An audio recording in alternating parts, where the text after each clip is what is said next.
Good morning. Let's do prayers. Om Guru Brahma, Guru Vishnu, Guru Devo Maheshwara, Guru Sakshat Parbrahma, Tasmai Shri Guruve Namaha. Om Bhur Tatsavitravarenyam Bhargo Devasya Dhimahi Dhiyo Yo Nah Prachodayat Asto Ma Sadgamya Tamso Ma Jyotirgamya Mrityorma Amritam Gamya Om Sehna Vavatu Sehna Bhunaktu Saviryam Karvavahe तेजस्विनावधीतमस्तु मा विद्वेषावहे ओम शांति शांति शांति Okay, Brihadaranyaka Upanishad. We are going to start a new section today. This is a section 4 of chapter 2. And on our little books, it is page number 141.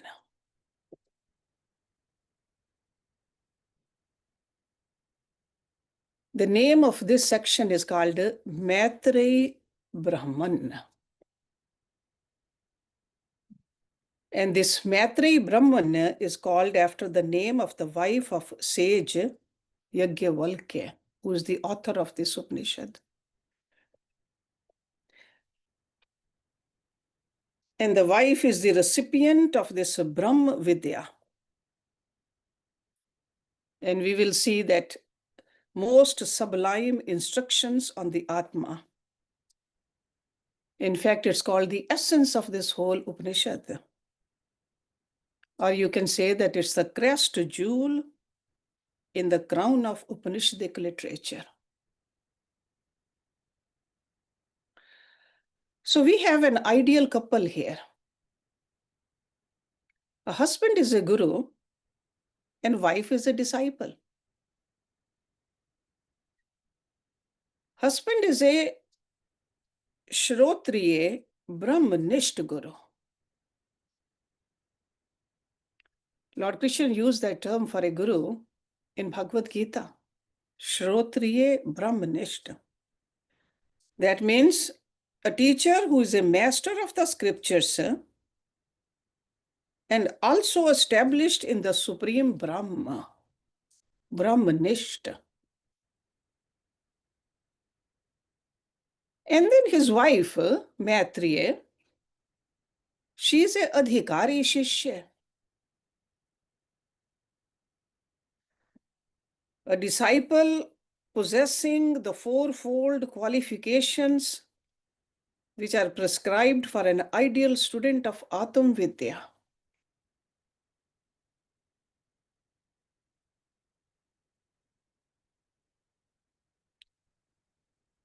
Dispassion is one of them. If a student doesn't have this quality of dispassion, before student approaches the teacher, whatever teacher is teaching will just go only over the head.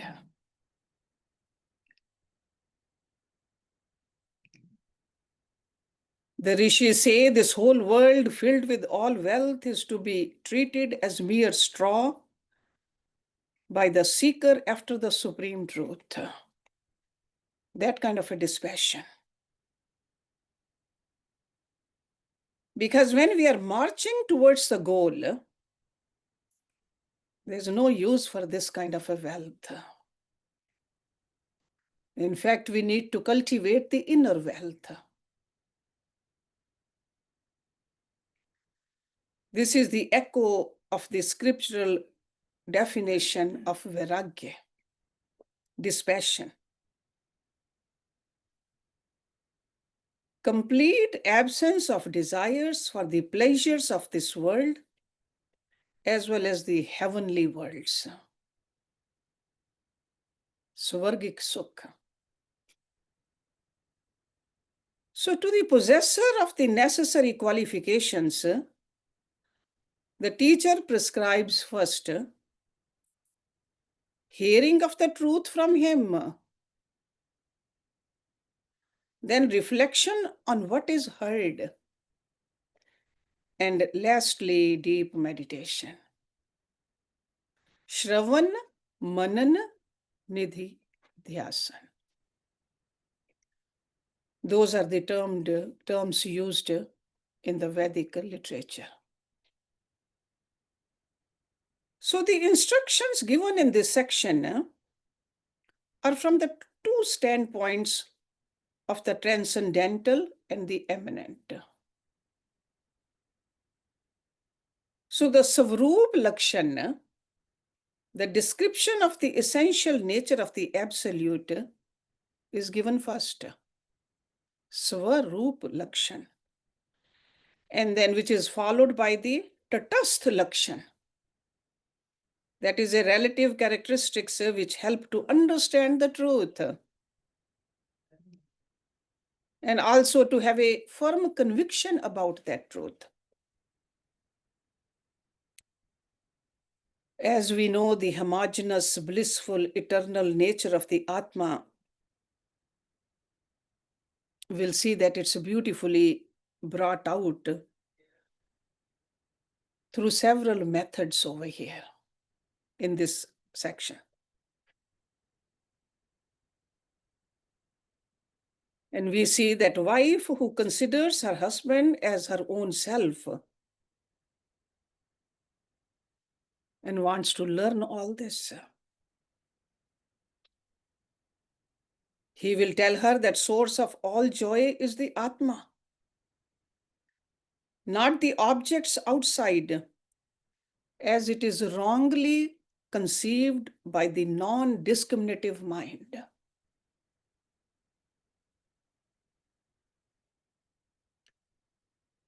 We'll see that beautifully mentioned that it is the mistaken notion that the persons like husband, wife, son, or other relatives, or objects like dainty dishes, sweet-smelling flowers, garlands, are the sources of joy. And there's a lot of effort put in to possess them. But ultimately, there's a pain and sorrow also. Every object is a source of joy as long as it remains non-different from the Atma. And the very same object turns into the cause of misery the moment it's separated from the self, when it's treated as an external entity to be possessed and enjoyed.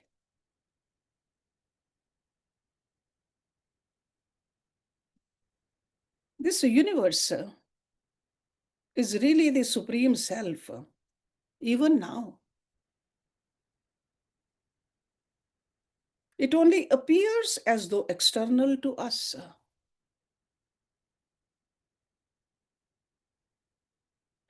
And we'll see this Rishi is using some analogies to explain that to us. He will use the analogy of a drum, a conch, a lute, where the sound is produced from them. He will tell us that whatever is perceived by the senses and the mind is an effect. And an effect cannot be known unless the cause is known. And all effects have a series of causes. That's why this universe can be said to be a circular chain of never-ending links of cause and effect.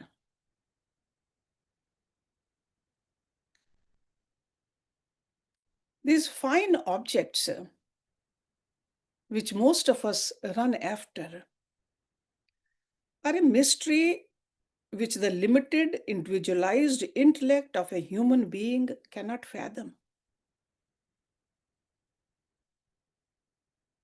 Our senses are incapable of understanding it. Sure, we have given the names to those forms. but there is a subject within the objects.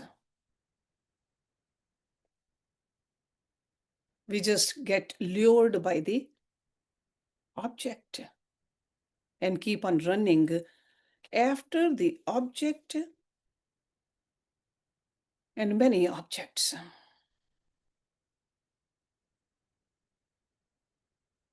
Till the end of the preceding section, we saw this Rishi has been establishing the absolute unity of this whole universe, like a oneness. But our sheer ignorance it just makes us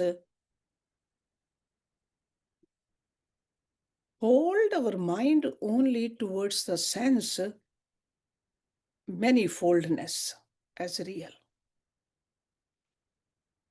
And we cannot make a distinction between the self and the non-self. And that's what's called ignorance. He gave us many, many examples so far. In all those examples, he tried to negate the phenomenal universe and proclaimed the non-difference of subject and object, the unity of the Atma with Brahma. That's what we saw.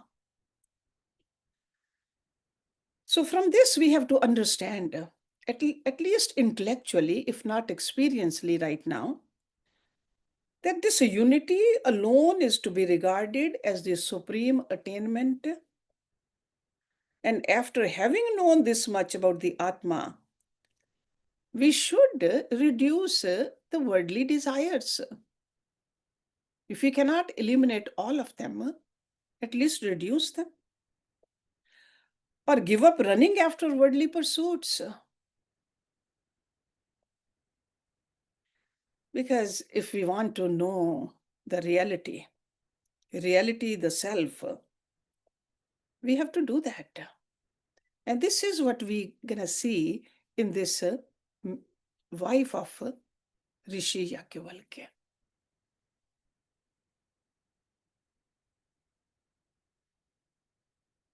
Because it's not just a metaphysical speculation or a rational positivism of this ultimate development. We got to experience it. Because if we view impartially, we will find that these desires are the cause of the series of births and deaths. We take birth because we had certain desires.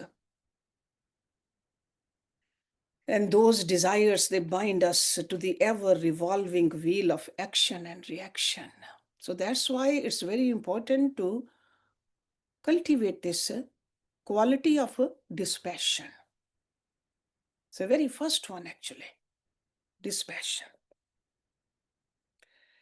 To show that this renunciation or dispassion is a prerequisite for the quest for self-realization, this section is introducing this famous story. Dialogue between the guru and the disciple. And the guru is the husband, disciple is the wife.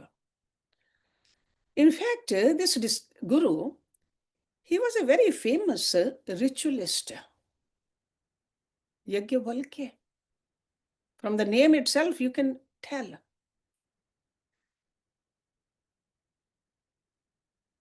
He had two wives, Matari, Katyaki.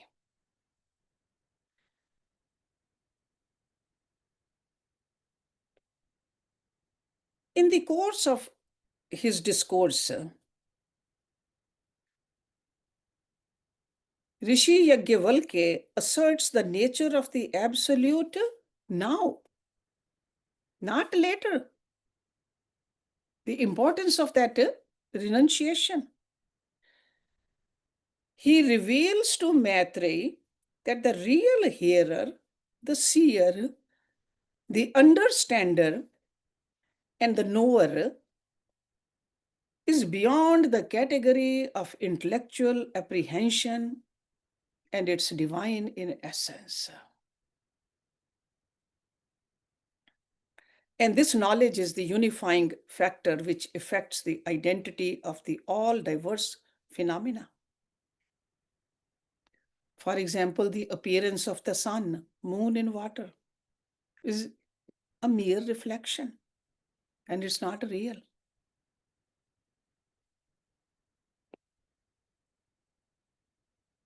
So, despite the attributing of hearership, knowership, and the like to be absolute, Yajnavalkya maintains uniformly the view of non-duality all throughout. And he warns his wife, his student Matreyi, of the complicated consequences of the dualistic conception in a very famous mantra in this section. What does he say? He says, all reject one who considers the all as different from the self. That level of renunciation, anything which is other than the Atma, reject it.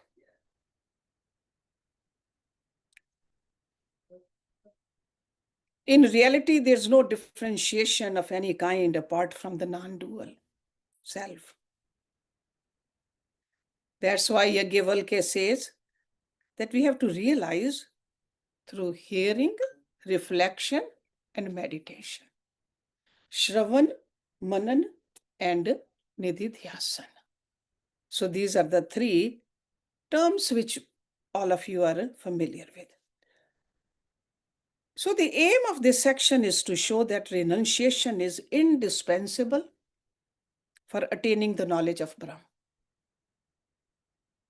the absolute, which is non-dual, which transcends all phenomena. We will see that there's a conversation again in this Upanishad between these two. In the 5th section of the 4th chapter.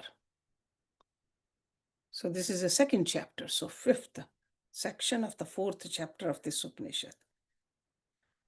So let's start with the very first mantra. Maitreyi iti hovacha Yajnavalkyaha udasyanta are aham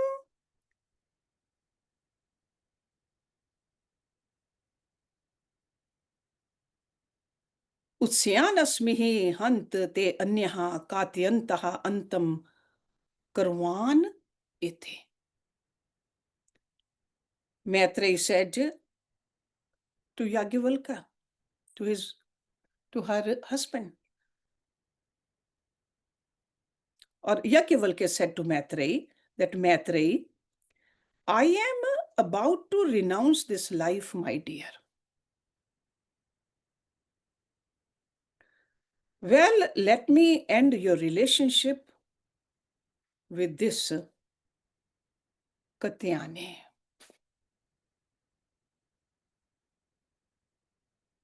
So in a way, he's saying that I'm about to step out from this place to become a renunciate. And let me make a final settlement. And settlement over here means of the property for you and Katyane, the second wife. So again, Yajnavalkya, a famous ritualist and a sage, after having performed all the duties of an ideal householder, he was a householder up until now, but he decided to renounce and become a sannyasi.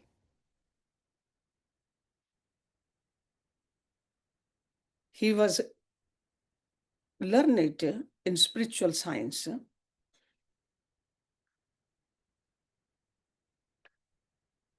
and also other scriptures also. So he was knowledgeable, but he wanted to free himself from his household duties. Because we all know that household duties keep us involved in the ceremonies also, in the rituals also, desires also, and their accomplishments also. But he wanted to just go into the fourth stage of life, sannyas, when you retire from all this. The first three stages of life is what? Brahmacharya, grihastha, vanprastha. Then fourth one is sannyas. So he says, I want to enter into sannyas. Sannyas ashram is indispensable for deep meditation and direct realization of the Supreme Self. However much a person has learned in the spiritual science, unless a person practices what he has learned and realizes his own self, he or she cannot attain that supreme goal. So it's not just learning, remembering, it's ultimately practicing. Because it's not just a dry intellectual erudition that takes a person to ultimate reality. There's something a lot more than that. And it is for that reason the Rishi Yajnavalkya set himself to renounce all his earthly possessions. And after that, he wandered from place to place as a monk. That kind of a monk, there's a term for it. Parivrajak. Totally renounced.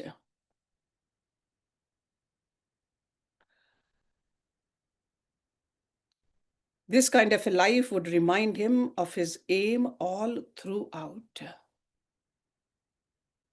You are totally detached. He will also be able to use that, the sacred knowledge, to spread that wherever he goes. Because there's a need to take care of this body too. So spread that knowledge without any attachment wherever he goes. And whatever he gets in return in that bowl, he'll just eat that. Those are the parivrajak.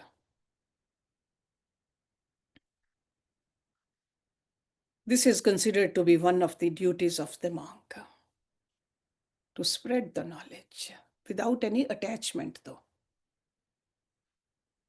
Some people say that Yajnavalkya abandoned his dear wives and children who were dependent on him in the forest to seek his own personal welfare.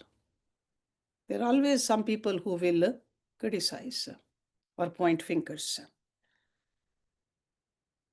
They charge him with extreme selfishness, the narrow selfishness of a worldling, because he cared for only his own salvation and considered his wives and children as hindrance to the attainment of the selfish purpose. There are stories about his life like that. But all this is perverted view of those who are completely ignorant of what the supreme state of liberation is. His true ideal was that of the knower of Brahma, and his renunciation was the renunciation of the wise. Vidvat sannyas. So this sannyas was not in a haste. This sannyas was not because he was burdened.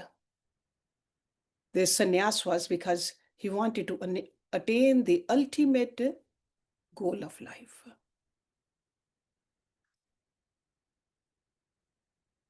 It is to be borne in mind that he was quite unlike those who roam about here and there aimlessly.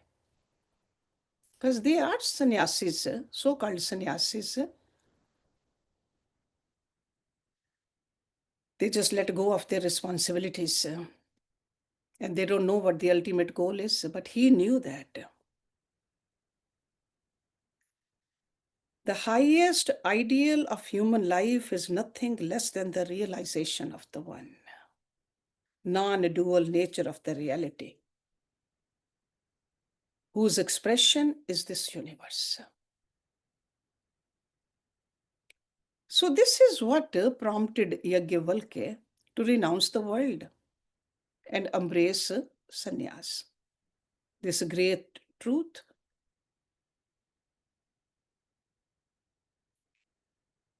So after deciding this, he called his two wives and addressed the elder one. Matari is the elder one.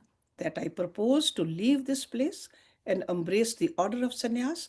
Let me make a final settlement of my property by dividing it between you and Katyayani.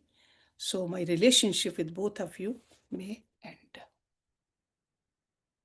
So it's like a final settlement. Now in the next verse, that Matri, the wife says something to him. Sa hovach Matri yantum iyam bhago sarva prithvi viten purna syat katham ten amrita syamiti na iti hovach Yajnavalkya यथा एव उपकरणवताम जीवितम तथैव ते जीवितम स्याद अमृतवस्य है तु नाशस्ति ही वितेन इति. At this Maitreyi said,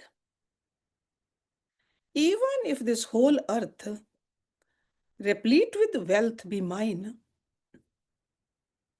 Venerable sir, will it make me immortal? So that she says that whatever you're giving it to me, will it make me immortal? Yajnavalkya said, no. Your life will be exactly like that of people well provided with materials, but there is no prospect of immortality through wealth. You can see that where she was coming from. Because she said that if now this whole earth filled with wealth were mine, you are giving me your material wealth, but if the whole earth, will I become immortal? And the clear answer given by the husband was no. Because as is the life of those who are rich, even so would be your life. Certainly there is no hope of immortality through wealth.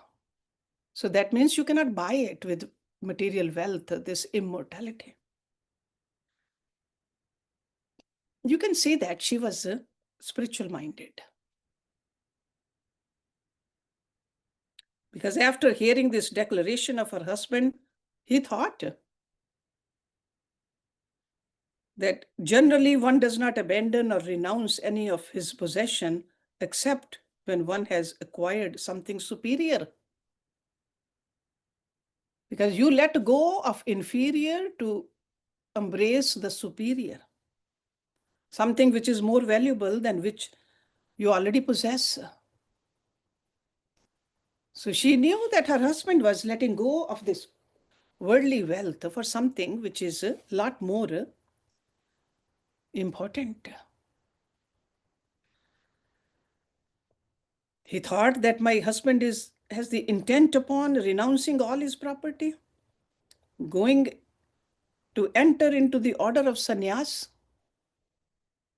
There must be something more significant, something more valuable, which he must have acquired. What that thing could be except the soul redeeming sacred knowledge? for the intense thirst for the ultimate freedom. He wanted to know that. What is it? Because he thought about it. And that's why she has put this question to him. Please tell me, if this whole world filled with riches comes under my possession, would I become immortal thereby?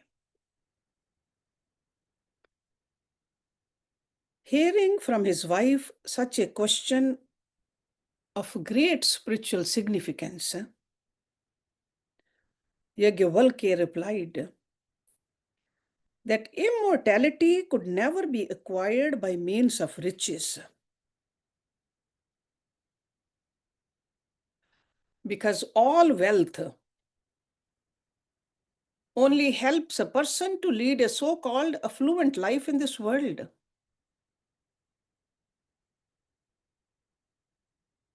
Or maybe at best to attain heavenly enjoyment after death through the performance of ritualistic sacrifices, which is called as Swargik Sukha.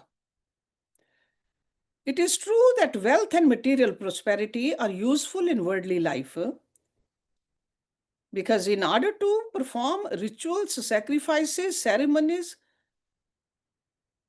you need wealth and prosperity.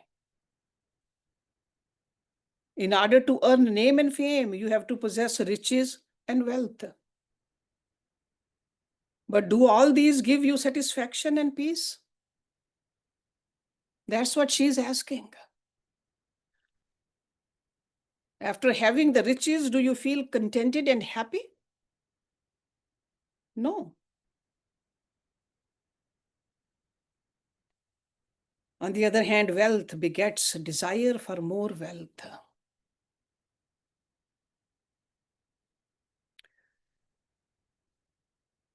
These cravings, the fresh cravings, they get multiplied. There are more and more desires. They keep on hovering over our mind. More the riches, more are the wants, much more is the feverishness to fulfill them. It's a never-ending game. So where then is the happiness and contentment, peace and immortality?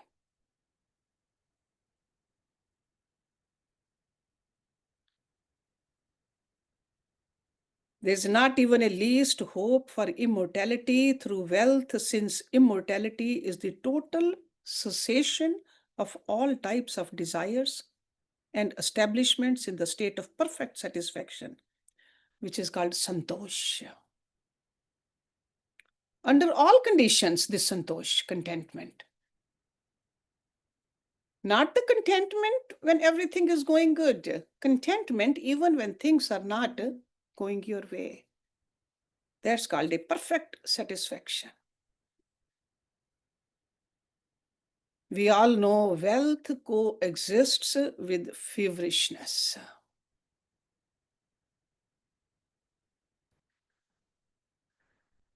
And which begets cravings, dissatisfaction, and finally destroys the mental and spiritual peace of the individual. This is the lesson we are learning from this dialogue between this great rishi and his wife Matari. Now in the third verse, Sa hovaч Matri yen aham na amritaha syam kim aham ten kuryam yad ev bhagwan ved tadev me bruhati. Maitreyi replied, what shall I do with that through which I cannot be immortal? So that means this wealth which you are leaving for me, what will I do with it? It's useless to me. Tell me, Venerable Sir, of that alone which you know to be the means of immortality. So it shows very clearly she knew the goal of life, the supreme goal. She was not hungry for that material wealth. That's why she said, what shall I do with that? Through which I would not be immortal. She says, tell me that alone.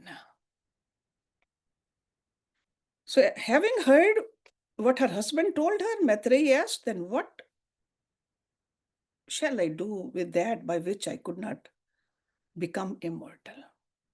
Now we got to look at in our own hearts. Do we realize what our supreme goal is? Does it come to our mind from time to time? Because this supreme goal is not just for this rishi and his wife. When we study Upanishads like this, it should knock on our brain also. That wake up, realize what the ultimate goal is. Because she says that my spiritual aspiration will remain unfulfilled. On the other hand, my material wants will only grow more. Because more we have, the more we want. Not only that, the peace will be disturbed. And I shall be miserable with all these desires.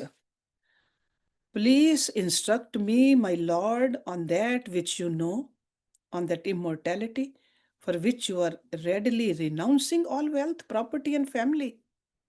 And you are entering into the higher order of life. Because she is paying attention what husband is doing. He's letting go of all that for something higher.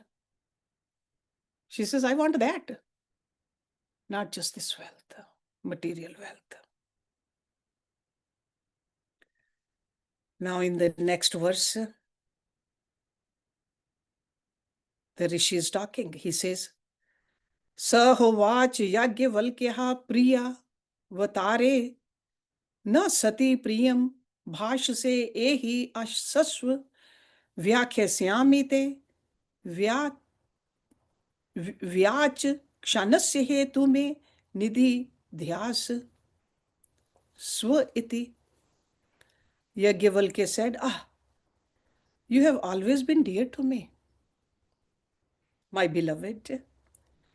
And now you say what is dear to my heart.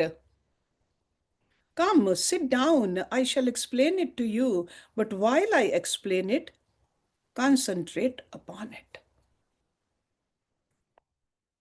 So that's where the discourse starts.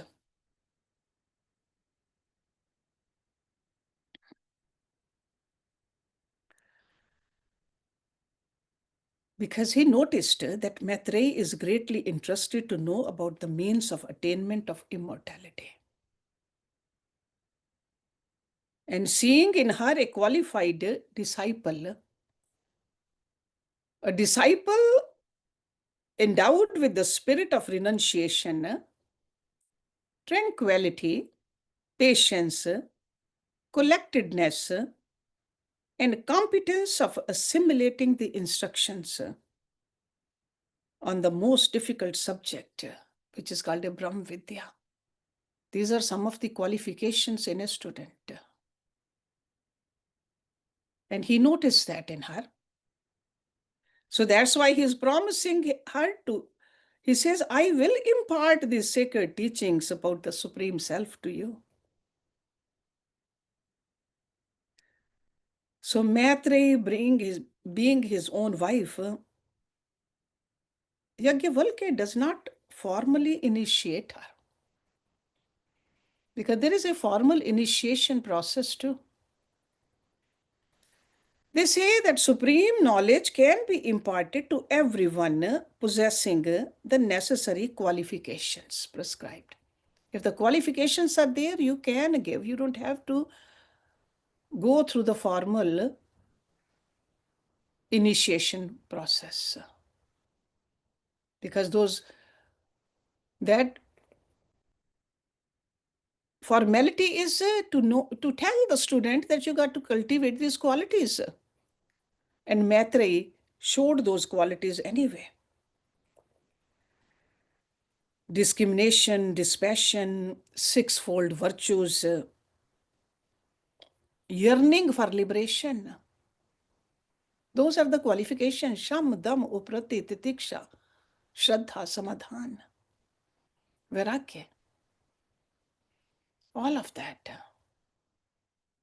Okay. Without any distinction of a color, creed, or the gender, our Rishi says, we got to impart this knowledge. If you see somebody who is qualified to get this knowledge.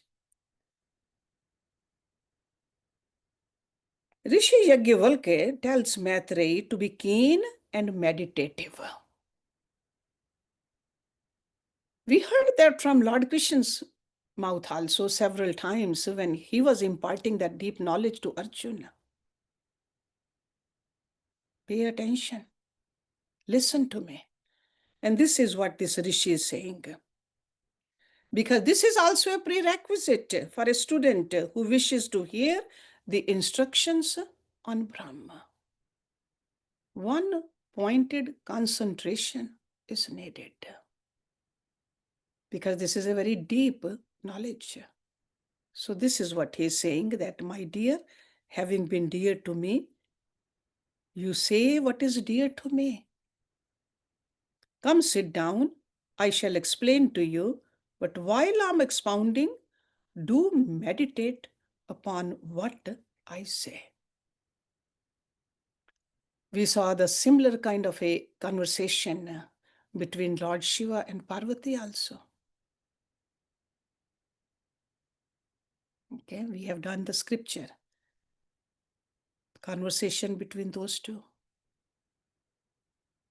But Parvati falls asleep. We remember that story too. So this is not the first time the guru and the disciple are couples. There are many other couples like that. Okay, so we'll start with the verse number 5 next week. Om Purnamada Purnamidam Purnat Purnamudachyate Purnase Purnamadaye Purnameva Avashishyate. Om Shanti Shanti Shanti. Thank you very much.